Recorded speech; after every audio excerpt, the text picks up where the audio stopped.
Hello everyone and welcome to a new episode of Eden Health Podcast. We want to understand the modern technology, how to detect the heart problem, how to monitor the health, and of course how to choose the right test for each patient. And today I'm with very pleasure I will welcome our Dr. Erick Silva from Cuba. Of course you are speaking Spanish. This is your native language. Yes. So I'm trying to try your language in the beginning. Bienvenido, Dr. Erick. Oh, un placer para mí. ¿Cómo estás? Todo bien, todo bien. ¿Cómo está usted? Muy bien. This is this is my level. It's very nice. He speaks Spanish very good. Yeah. So I want to ask in Spanish. Okay. ¿Por qué decido trabajador en cardiología? Bueno, pregunta interesante, ¿no? Yeah. You want me to speak in Spanish or in English? Try. You know Arabic? شوية شوية. أنا أتكلم شوية عربي. حابب جملة in Arabic. How you introduce yourself in Arabic? No. Yeah. اسمي دكتور إيريك استشاري القلب من القطر. أنا في شغل الحين من قلب أو كلب؟ قلب. هذا ريد قلب. في شغل من المستشفى اليدين. إن شاء الله أنت في شيء tal. أنا أشوف كل شيء القلب. Bueno, es interesante, ¿no? Y curioso la decisión por qué me convertí en cardiólogo, ¿no? Cuando era pequeño, tenía 5 años, yo siempre me gustó la ciencia, la medicina, y desde ese momento en la escuela con mis compañeros de estudio me gustaba comparar mis latidos cardíacos, el pulso con mis compañeros, y detecté que había una diferencia respecto a mis compañeros conmigo, iba muy rápido mi corazón. Y entonces eso lo llevé a la familia y en aquel tiempo, bueno, la tecnología no era la misma, las cosas no eran iguales. Y mi mamá me llevó al médico. Y sí, había algo, había un soplo funcional. Entonces este soplo funcional, el médico me dijo en aquel momento, no, eso es temporal, eso se quita, no hay problema con eso. Pero bueno, yo seguí con el tema de que comparándome con mis compañeros y esto, y seguí diciéndole a mi familia, pero mi abuela era una persona muy dedicada, muy atenta, y ella siempre le dijo a mi mamá que me llevara hasta una vez que me vio un médico muy famoso allá en Cuba, y ese médico muy famoso me diagnosticó, es decir, me convertí en paciente, y desde ese momento yo dije que iba a ser médico, que iba a ser cardiólogo, y nunca en la vida he tenido nada, gracias a Dios, que me detenga en ese camino. Y mírame aquí, contigo, aquí, cardiólogo ya en Qatar. Fui cardiólogo en Cuba, fui cardiólogo en Kuwait y aquí en Qatar también. Perfect, really. Yeah. So let's continue in English to everyone they can follow up. Okay. Yeah. So, doctor, before any discussion about the machine and the technology and everything, I want to share with also the spectacle some important number from Qatar. You know, in Qatar we have the population, some statistic, hypertension, we have 24.3% they have hypertension, and also 80% they have diabetic, and obesity is 33.4%. So approximately, we have 1 in 4 people they have hypertension, 1 in 5 people they have a diabetic, and 1 in 3 they have obesity. So when you heard this number, and as cardiology in Qatar and Cuba and Kuwait, so what's the concern about this number? Well, in our medical science and terminology, all what we do is taking into account level of evidence and functional class. I mean, like classifying the patient's epidemiology like that. All this, when you approach Qatar, as you say very well, it's clear this country, because the lifestyle and all the things that people are doing because of culture, the incidence of hypertension and metabolic disease, even heart disease, is very high because of that. From cardiology side, what we do, we implement strategies to prevent. Prevention is the most important thing because already you have the problem. Then the most important thing is teaching the people what is the proper food to eat. I mean, lifestyle. The first line of action is lifestyle modification with the diet, with some exercise when the patient need to do proper exercise, because if you do exercise not in the proper time, will not produce the same result like when it's proper to do it. I mean, because muscle stress will, for example, will increase the insulin resistance and will change all things. Then risk stratification is the most important, and teach the patient lifestyle modification. After that, if there is proper diagnosis of hypertension or any cardiovascular disease, something important to take in account is any problem for, I mean, like a hypertension, there is cardiac and non-cardiac cause. And when you are coming to see, for example, any doctor or cardiology specific, we cannot take only in consideration, I mean, we are not assessing the patient only for cardiology. No, we have to take in account all the elements, cardiac and non-cardiac. All the things the patient can share with you about his lifestyle and is very important. And we can start a program together to modify all these things according to his health. And after that, if there is established, I mean, we diagnose already hypertension or any heart problem, after that, if the patient needs medication, and even after some time with lifestyle modification, the patient continue with the same issue, because there is something also basic. Sometimes the patient with the lifestyle modification improve and finish. And the problem is solved. Everything is silent. Yes, but sometimes, for example, look, hypertension, for example, one of the most common diseases, can be silent presentation. And mostly of the patients, they have hypertension, but they didn't feel anything. And this is an issue, because maybe you have very high blood pressure and you can develop a stroke, heart attack, a lot of complication, and you didn't know. And then sudden complication can happen. And in cardiology together, for example, there is special populations, they develop heart disease without pain, asymptomatic patient. We call it in our terminology, silent ischemia.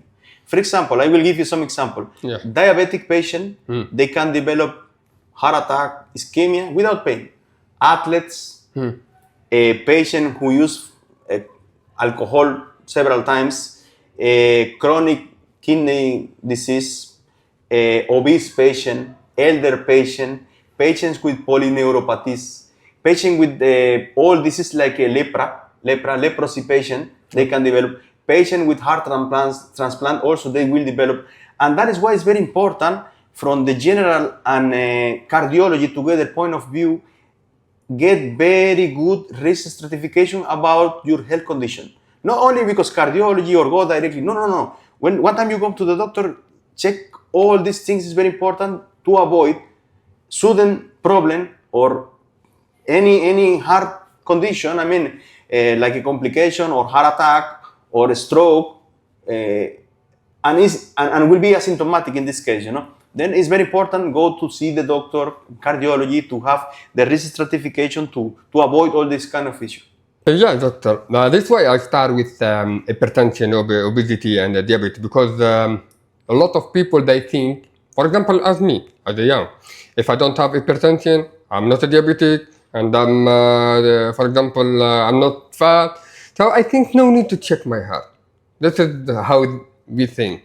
But no, sometimes I know a popular story of a football player. He's an athlete, so he have a good health, but sometimes he have heart attack. So and a lot of people in Qatar, they will not go to cardiology until they feel chest pain or they have symptom. So I want to know when exactly I need to check the cardiology, even I don't have symptom. Basically, any kind of patient with all these conditions I mentioned before, like you can have hypertension, you can be diabetic, you can be obese, even over 40s, 50 athletes, patients who use alcohol, polyneuropathies, kidney disease patient, all this population, they have to have a general and cardiovascular assessment to prevent this issue and make risk stratification. But any kind of patient, he want to know the function of the heart. I told before this mechanical and electrical function. Then the only way to know the heart function is doing echo and ECG, basically at the beginning, and maybe we can detect something, or maybe there is nothing. يعني can have normal ECG Yeah. but abnormal in echo. Yes, also. Which case is this? يعني? There are congenital heart disease. For example, children. I'm not taking care about only for me is over 14 years old. But for example, the children heart is different, totally different than the adult heart because it's in development. Even the electrical system is different. Then there are some kind of patient. They have like a persistence of the childhood pattern in the ECG. And even there are some things in the mechanical function will be persistence. I mean, will have persistence, will stay for more age. Normally, over 20 years old, all the heart must be development, you know. But it can be possible, why not? And this is a powerful example. يعني. This is why I need more than machine. Because this is normal and echo is abnormal, so we can discover more disease. So let's continue now to the Holter. Okay, for me, and a lot of people, they think the Holter is same ECG because it's tracking, but for 24 hours, it's like ECG but at home. So, but what is different between a patient come here to make normal ECG, then to make Holter with him for 24 hours or for 48? The time and the possibility of document the problem the patient refer. This is the key. I mean, because sometimes, as I told you, you will do basal 12 lead ECG, which take maybe 10 minutes, 15 minutes. But at this time, you will not catch the issue. You will not catch the problem, the electrical problem, you know, for example. The patient is saying, I have palpitation, but at this time, you are doing ECG. There is not palpitation. Then will be normal ECG. Oh, yeah. Then if you make 24 or 48 hours, you have more window to try to catch the problem the patient, and even the patient will go to develop his normal lifestyle things. Sometimes some events are coming in a specific things you are doing, you know. Then that is why I tell the patient, go out, do your normal activity to try to catch. And we are doing very well. I mean, we are detecting and documenting supraventricular tachycardia. Even this electrical system of the heart sometimes have extra leads. Sometimes there is like a genetic issue are coming with anomalies, and we detect because of that. But he can do a stress test here. He will do the exercise in front of you better than he will go home. This is different. Yeah. As I told you, we can make resting electrical activity documentation with ECG. We consider even resting if you go with Holter 48, 24, 48, 72 hours. But we have other choice. For example, like when we do ECG stress test, we can assess several things. We can assess the electrical activity of the heart, resting and with exertion. Exertion is equivalent to stress. Okay. We are inducing stress through exercise to check the electrical activity of the heart. But also we will get if there is any, because all is integrated. A heart has arteries and flow inside. And if there is a decreased flow perfusion, I mean the oxygen is not getting proper to the electrical system to work, it will come problem. And we can detect even mechanical also with in this case of stress, you know. This is one of the gold standards before and complemented with other tests for sure to detect coronary artery disease, for example. Yeah. Okay, now doctor, we will play a quick game and I will tell you some cases and you need to tell me which test you need to choose for this patient. Okay, can be a combination also in case, eh? Yeah, simple case. Don't worry now, not... Okay, so let's suppose the case one. A young person, have experience with experienced palpitation twice a week, but their ECG is normal. Holter. Directly. Yeah. Holter, okay. Case 2 now. A patient He developed a chest discomfort only when walking quickly or decreasing or increasing a stair. Mm. Only For this. this kind of patient, we have to make all. ECG, clinical examination, echo, and maybe stress All. test. All. Yeah. Well, okay. And KJ3, and it's very popular, an athlete, but he feel lazy when he do intense exercise. Every single athlete, professional or not professional, I advise every 6 months or yearly, they have to have full cardiovascular assessment. This is for safety. Because athlete heart, people, as you say at the beginning, I remember, they think athlete heart is healthy heart, strong heart, but it's not like that. I mean, there are specific characteristics for athlete patient. I mean, the mechanical function of the heart, the muscle, will make some change according to the physical condition, and a lot of change will be inside the heart. Then it's very important for them make the checkup, and for athlete also they never must stop to do exercise. Even if they are with the time getting older, they have to make like a plan for decrease like this, because this together with genetic, with secondary causes, they can develop complicated cardiovascular disease for sure. Okay. And case 4, and maybe sometimes I have it. When I travel and we will take the plane, when the plane is fly, I have like my heart is complicated, you know, it's something click on my heart. So I need to detect before I travel? Or this is normal thing because This is the normal plane. thing.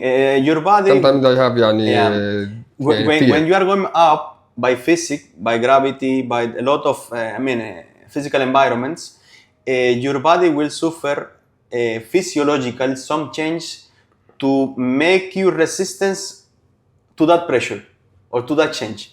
Then, if you are a healthy patient, okay, no problem. You will have the change. This is what I'm thinking. I'm healthy and Yes. I feel pressure. What about the people they have? But that is why it's important. If you have any other condition, you have to be clear. I mean, be safe. Always. That is why we are giving orientation all the patient over 40, 50. Check your heart and be safe. So before we finish, I want to ask the last 3 questions is very important. What's the most mistake the people they do it with their heart health? All of us, we think we are healthy. We don't need to go to check our health, You our mean me, heart. doctor? Yes, even me, Okay. as a doctor sometimes, you know. Then take care of your health. Yeah. Go to make yearly assessment, check your heart, check your general health, and be safe. Only that. Yeah, this is the important thing. When you don't have a symptom, Yes. I'm healthy. So, what is the one simple habit for everyone they need to follow it to have good heart health? Nowadays, One habit you need to follow it. yes, nowadays the most important thing is the diet. The things you are eating. Because Okay. exercise, we have to make balance with the diet to get the gold standard function over our body. And if you will go to media nowadays, you will see a lot of doctors speaking about this diet, or that lifestyle. And we have different cultures also. The food is different. Different. For me, I like sugar. Doctor. Then we have sugar. Even our government here in Qatar nowadays, they are making some regulation for get healthy, because Qatar government is very, very powerful and strong with the health of the population. And I'm happy with that, because now there are some steps we have to follow to get healthy and be safe in our community here. That is the most important thing. 2 things: diet, and make the physical activity together with the diet when it's the proper moment to do it. Yeah, okay. And the last question is, what's the symptom and the most dangerous one? When I feel it, and no need to ignore it or make delay. I need directly to go to the cardiologist. Every patient everyone, any kind of patient, dizziness, weakness, palpitation, chest pain, tachycardia, burning sensation of the chest, pressure over the chest. This can be resting or with exertion also. In any kind of this environment, if the patient feel like that, he need to check. He need to check. Everyone, they need to come. Everyone, All we everyone. feel Yes, it. everyone. Yes. Okay, Dr. Erick. Thank you, Dr. Erick, for your making the cardiology is very easy, clear, and friendly. And It's I understand now why you really want to be a cardiologist. well, as I told you in Spanish, when I was a child, I always liked the science, the medicine, and in my family I was checking a lot of things, disease and things you have to suffer, to be exposed to stress because that condition. Yeah. Then since that time, when I was in the schools, I was checking my heart rate with my colleagues and making comparison, and I detect some difference, you know. Then Yeah. I pushed my family to take me to the doctor like that, and there was something. At the end, I became a patient, and since that time, 5 years old, I decided to become a doctor in cardiology, and alhamdulillah, until now, you see, I'm a doctor cardiology. MashaAllah. MashaAllah, Thank Doctor. you. Wallah, it's very perfect, Doctor. Yeah. Thank you, Doctor, for all this information. Really, we are very happy to have you in Eden Health Podcast. And thank you for everyone. And you need really check your health. Don't do like me. I feel, I think I'm healthy, but really, I'm not waiting until the symptom is come. But thank you so much for watching Eden Health Podcast, and see you for the next episode.